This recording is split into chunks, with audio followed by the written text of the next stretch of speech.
السلام علیکم دوستو، کیسے ہیں آپ سب؟ میں زبینہ فیاض ایک بار پھر آپ کے ساتھ تو میں شروع کر رہی ہوں کتاب غم نہ کرے، جس کے رائٹر ہے ڈاکٹر آئز القرنی اور جس کا ترجمہ کیا ہے غدریف شہباز ندوی صاحب نے۔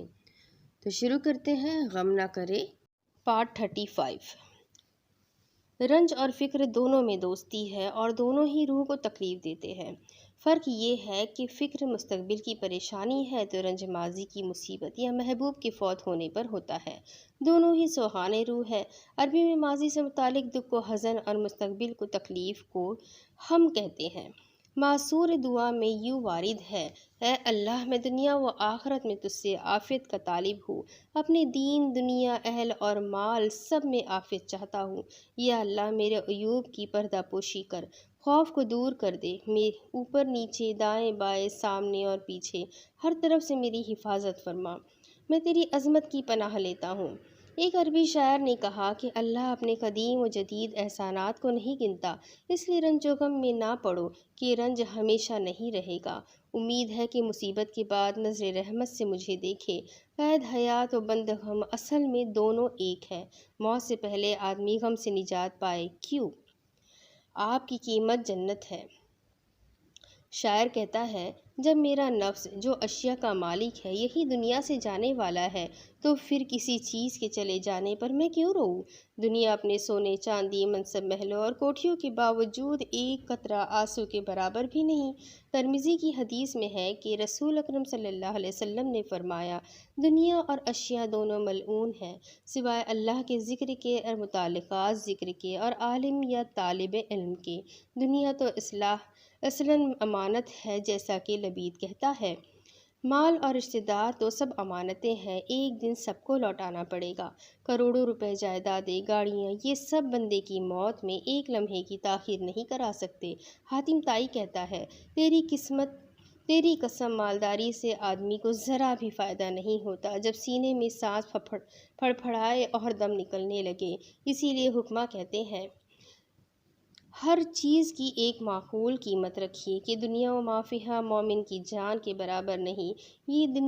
یہ دنیاوی زندگی لہو و لعب ہی تو ہے۔ حسن بصری کہتے ہیں: جنت کے علاوہ اپنی قیمت مت لگاؤ، کیونکہ مومن کا نفس قیمتی ہوتا ہے، حالانکہ بعض لوگ اسے بہت سستا بیچ دیتے ہیں۔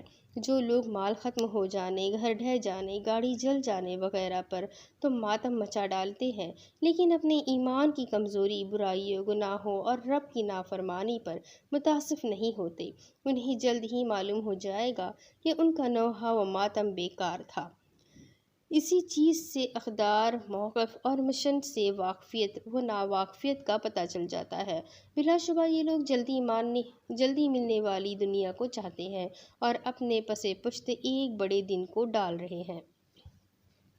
حقیقی محبت: اللہ کے ولیوں اور پیاروں میں سے بننے کی کوشش کرو تاکہ تمہیں خوشی ملے۔ سب سے بڑا خوش نصیب وہ ہے جو اللہ کی محبت کو اپنا سب سے بڑا مقصد اور غایت اولیٰ بنا لے۔ اسی کو اللہ نے لطیف تعبیر میں یوں کہا: اللہ ان سے محبت کرتا ہے وہ اللہ سے محبت کرتے ہیں۔ بعض کہتے ہیں کہ اس آیت میں یحبونہ تعجب خیز نہیں، تعجب خیز تو یہ بہم ہے، کیونکہ اس نے پیدا بھی کیا، رزق بھی دیا، ان کو راہ دکھائی، سب کچھ دیا بھی، پھر محبت بھی کرتا ہے۔ فرمایا: کہہ دو اگر تم اللہ سے محبت رکھتے ہو تو میری اطاعت کرو، اللہ تم سے محبت کرے گا۔ دیکھیے کہ حضرت علی کی تعریف میں زبان رسالت سے کیا نکلا، جس نے ان کے سر پر فخر کا تاج رکھ دیا کہ یہ وہ آدمی ہے جو اللہ اور اس کے رسول سے محبت کرتا ہے تو اللہ اور رسول اس سے محبت کرتے ہیں۔ ایک صحابی کو قل ھو اللہ احد اتنی پسند تھی کہ ہر رکعت میں اسے دہراتے، اسے پڑھ کر بے خود ہوتے اور زبان سے دہراتے، دل کو آرام دیتے، ان کا وجدان اس سے حرکت میں رہتا۔ ان کی کیفیت دیکھ کر رسول اکرم نے فرمایا: تمہاری اس سورے سے محبت نے تمہیں جنت میں داخل کر دیا۔ ایک عالم کے حالات پڑھتے ہوئے وہ مصرعے مجھے ملے اور بڑے پسند آئے، اور وہ کہتے ہیں: جب لوگوں کو لیلا اور سلمیٰ کی محبت ہی پاگل بنا ڈالتی ہے تو وہ عاشق وہ عاشق کیا نہ کرے گا جس کا دل محبوب حقیقی اللہ میں اٹکا ہوا ہو۔ یہودی اور نصرانی کہتے ہیں کہ ہم اللہ کے بیٹے اور چہیتے ہیں۔ کہو پھر کیوں وہ تمہیں عذاب دیتا ہے تمہارے گناہوں کی پاداش میں؟ لیلا کے دیوانے قیس کو ایک عورت کی محبت نے مار ڈالا، قارون کو مال کی محبت لے ڈوبی، فرعون منصب کی چاہت میں مارا گیا، لیکن حنظلہ اور جعفر اللہ اور رسول کی محبت میں قتل ہوئے۔ دونوں موتوں میں کتنا فرق ہے! ہمیں تفاوت رہا تاکجاست۔ امریکہ میں ہر سال 300 پولیس والے خودکشی کر لیتے ہیں، جن میں سے کچھ تو صرف نیو یارک میں کرتے ہیں، جبکہ 1987 سے وہاں پولیس والوں میں خودکشی کا گرفت بڑھتا جا رہا ہے۔ افسران اس صورتحال سے پریشان ہیں۔ پولیس کی قومی یونین نے اس کے اسباب کی تحقیق کی تو پتہ چلا کہ ان کی خودکشی کا سب سے بڑا سبب دائمی اعصابی بے چینی تھی کہ ان کو بحرانوں میں تو ثابت قدمی کی ٹریننگ دی جاتی ہے، جبکہ جرائم کا گراف بڑھتا ہی جا رہا ہے، لیکن مجرموں کے ساتھ نبر آزمائی میں بہت سی مشکلات پیدا ہوتی ہے۔ بچوں، بوڑھوں اور عورتوں کی لاشیں دیکھنی پڑتی ہے۔ دوسرا سبب یہ ہے کہ ان کے پاس ہمیشہ اسلحہ رہتا ہے، جس سے ان کو خودکشی کرنا بہت آسان ہو جاتا ہے، کیونکہ تحقیق سے یہ بات بھی سامنے آئی کہ 100 میں سے 80 کیسوں میں خودکشی اپنے ہی ہتھیار سے کی گئی ہے۔ ایک بار تو لگاتار 3 دنوں تک پولیس افسران نے اپنے مہرین ریوالور سے خودکشی کی۔ 3 دنوں میں 3 افسران مر گئے۔ شریعت سادہ اور آسان ہے۔ مسلمان کے لیے یہ امر بھی طمانینت بخش ہے کہ شریعت آسانی اور رواداری پر بنی ہے۔ فرمایا، تاہا ہم نے تمہارے اوپر قرآن اس لیے نہیں اتارا کہ تم مشقت میں پڑھاؤ، ہم آسان راستے کی تمہیں رہنمائی کر دیں گے۔ اللہ ہر نفس کو اس کی طاقت کے برابر ہی مکلف بناتا ہے۔ اللہ نے ہر آدمی کو جتنا دیا ہے اسی کا مکلف بنایا ہے۔ تمہارے دین میں اس نے کوئی تنگی نہیں کی۔ پیغمبران سے ان اغلاق اور بوجھوں کو ختم کر دیتا ہے جو ان پر تھے۔ تنگی کے ساتھ آسانی ہے، عسر کے ساتھ یسر ہے۔ اے اللہ، اگر ہم بھول جائے یا ہم سے خطا ہو جائے تو ہمارا مواخذہ نہ کرنا، ہمارے اوپر وہ بوجھ نہ ڈال جو ہم سے پہلوں پر ڈالا۔ رب کریم، جس کی ہمیں طاقت نہ ہو اس کا مکلف نہ بنانا۔ ہمیں معاف کر دے، ہمیں بخش دے، ہم پر رحم فرما، تو ہی ہمارا مولا ہے، تو کافروں پر ہمیں فتح و نصرت دے۔ میری امت کے لیے خطا، نسیان اور جبراً جو کام کرایا جائے وہ معاف ہے۔ دین آسانی کا نام ہے۔ دین پر جو بھی شدت برتنا چاہے گا وہ ناکام ہوگا۔ صحیح راستہ دکھاؤ، تقریب پیدا کرو، بشارت دو، میں آسان اور سادہ دین لے کر آیا ہوں۔ تمہارے دین میں یسر کا سب سے زیادہ خیال رکھا گیا ہے۔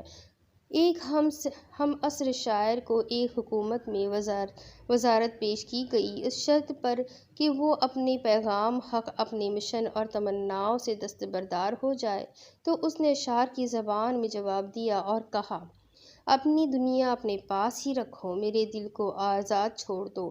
تم مجھے غریب الوطن، تنہا، بے یار و مددگار سمجھتے ہو، حالانکہ تم سے بڑی دولت میرے پاس ہے۔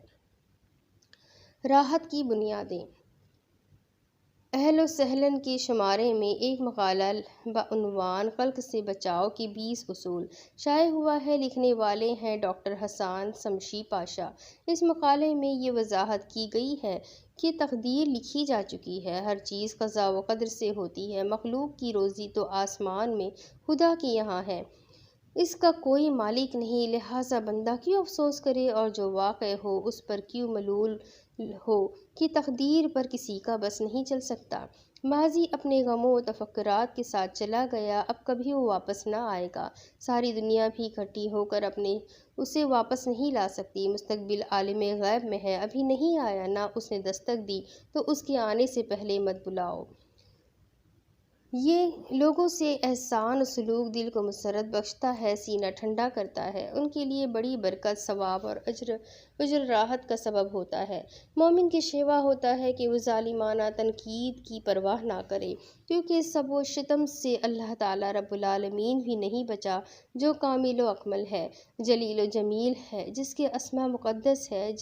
میں نے شعر کی زبان میں یوں کہا ہے: تم گرم گرم آنسو کیوں بہاتے ہو، تمہارا دل دہشت گردی سے ہول رہا ہے، معاملہ رب جلیل کے حوالے کر دو اور دیکھ لو کہ کیسے راہیں کھلتی ہے۔ عشق ایک آفت ہے، عشق مجازی سے دور رہیے، یہ وہ آگ ہے کہ لگائے نہ لگے اور بجھائے نہ بجھے۔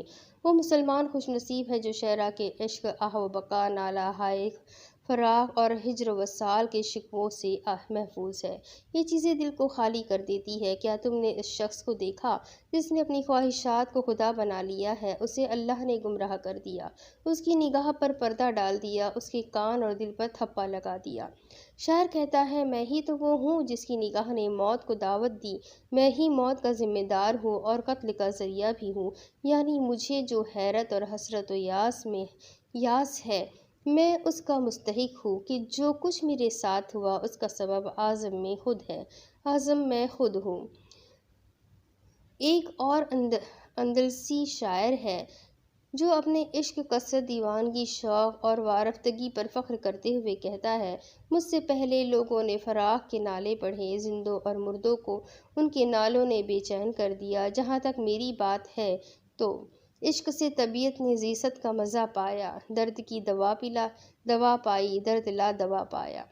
حالانکہ اس کے پہلو میں جو دل تھا وہ اگر تقویٰ، ذکر، روحانیت و ربانیت سے بھرا ہوتا تو حق تک پہنچتا، صحیح راستے پر چلتا۔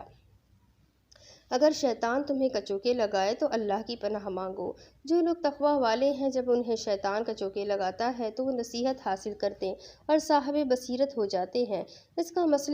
اس مسئلے کا علاج ابن القیم نے لکھا ہے کہ اس کے لیے دوائے شافی و کافی تجویز کی ہے۔ ان کی کتاب ہی کا نام ہے الداء والدواء یا الجواب الکافی لمن سأل من الدواء الشافی۔ اسے دیکھیے۔ عشق مجازی کے کئی اسباب ہیں، ان میں سے چند یہ ہے: دل محبوب حقیقی اللہ تعالیٰ کے ذکر، شکر اور عبادت سے خالی ہو۔ بدنگاہی کے اس سے دل رنج و غم کا شکار ہو جاتا ہے۔ کہہ دو ایمان والوں سے کہ اپنی نگاہیں جھکاؤ اور اپنی شرمگاہوں کی حفاظت کرو۔ نظر بد ابلیس کے تیروں میں سے ایک تیر ہے۔ شاعر کہتا ہے: جب تم اپنی آنکھوں سے ہر چیز کو دیکھو گے تو مناظر تمہیں تھکا دیں گے، اور وہ دیکھو گے جس کے کامل پر قادر ہو سکتے ہو، نہ ناقص پر صبر آئے گا۔ عبادت و بندگی اور ذکر، دعا اور نوافل میں کوتاہی نماز فحش باتوں اور منکر سے روکتی ہے۔ بیماری عشق کا علاج ہو سکتا ہے، جیسا کہ فرمایا: اسی طرح ہم نے اس سے برائی اور فحشاء کو دور کر دی، کیونکہ وہ ہمارے مومن و مخلص بندوں میں تھا۔ اس علاج کی تدبیر یہ ہے کہ اللہ تعالیٰ کی چوکھٹ پر بندہ اپنے کو گرا دے، اسے مولی سے شفا اور عافیت کا طالب ہو، اسی مولا سے غض بصر کرے، شرمگاہ کی حفاظت کرے اور اپنی شرمگاہوں کی حفاظت کرے۔ اور جو اپنی شرمگاہوں کی حفاظت کرنے والے ہیں، جس میں دل اٹکا ہوا ہو، اس کے گھر دوار اور شہر کو چھوڑ دے، اس کا ذکر نہ کریں، اعمال صالح میں لگ جائے۔ یہ وہ لوگ ہیں جو خیر کے کاموں میں سبقت کرتے ہیں اور خوشی و غمی میں ہمیں پکارتے ہیں۔ شریعت کے مطابق شادی کر لے، جو عورت تمہیں پسند آئے اس سے شادی کر لو۔ اس کی نشانیوں میں سے ہے کہ اس نے تمہارے لیے تمہاری ہی جنس سے جوڑے بنائے تاکہ تم سکون حاصل کرو۔ اے جوانو، تم میں سے جو شادی کے لائق ہو وہ ضرور شادی کرے۔ برادرانہ حقوق کی ادائیگی: ایک مسلمان بھائی اس سے خوش ہوگا کہ اسے اس کی پسندیدہ تر نام سے پکارو۔ بقول شاعر: میں اپنے دوست کو لقب سے نہیں کنیت سے پکارتا ہوں تاکہ وہ خوش ہو، کیونکہ لقب سے پکارنا اچھا نہیں لگتا۔ کوئی مسلمان بھائی آئے تو خندہ جبیں اس سے ملاقات کرو۔ بھائی سے خندہ پیشانی سے ملنا بھی ایک صدقہ ہے۔ اسے بات چیت پر ابھارو، یعنی یہ موقع دو کہ وہ اپنے بارے میں بتائے، اپنے حالات اور عام و خاص امور زندگی بتائے جن کے پوچھنے میں کوئی حرج نہ ہو۔ اس کے امور و معاملات پر توجہ دو کہ جو مسلمانوں کے امور سے دلچسپی نہ لے وہ ان میں سے نہیں۔ مومن مرد اور مومن عورتیں سب ایک دوسرے کے ولی ہیں۔ ایک حق یہ بھی ہے کہ کسی پرانی بات پر اسے ڈانٹو ڈپٹو نہیں، طنز سے اسے تنگ نہ کرو۔ فرمایا اپنے بھائی سے نہ جھگڑا کرو، نہ طنز کرو۔ جب اس سے کوئی وعدہ کرو تو اس کی خلاف ورزی نہ کرو۔ گناہ سے دور رہے۔ بعض اہل علم کہتے ہیں کہ گناہ کر کے بندہ اپنے دل پر تھپا لگا لیتا ہے، لیکن جب توبہ کر لیتا ہے تو اس کا گناہ تکبر توڑنے کا ذریعہ بن جاتا ہے۔ کثرت استغفار، توبہ، انابت، توجہ الہی اللہ، انکسار اور ندامت کا باعث ہوتا ہے۔ آدمی قضا و قدر کو مان لیتا ہے اور توبہ کرنے سے اللہ کے اسماء و صفات، حسن مثلاً رحیم، غفور اور تواب ہونا ظاہر ہو جاتا ہے۔ اب اس کے آگے کی کتاب میں آپ کو اگلے ویڈیو میں پڑھ کر سناؤں گی کہ اس کے آگے اس کتاب میں اور کیا لکھا ہے، لیکن بہت پیاری کتاب ہے، آپ خود بھی اس کا مطالعہ ضرور کریں، اور اگر آپ کو کتاب پسند آتی ہے تو اپنے کانٹیکٹس میں ضرور شیئر کریں، ساتھ ہی ساتھ میرے چینل کو سبسکرائب کر کے مجھے بھی سپورٹ کریں، ویڈیو کو لائک ضرور کر دیں۔ ملتے ہیں اگلے ویڈیو میں، تب تک کے لیے اپنا خوب سارا خیال رکھیں، مجھے بھی دعاؤں میں یاد رکھیں۔ اللہ حافظ۔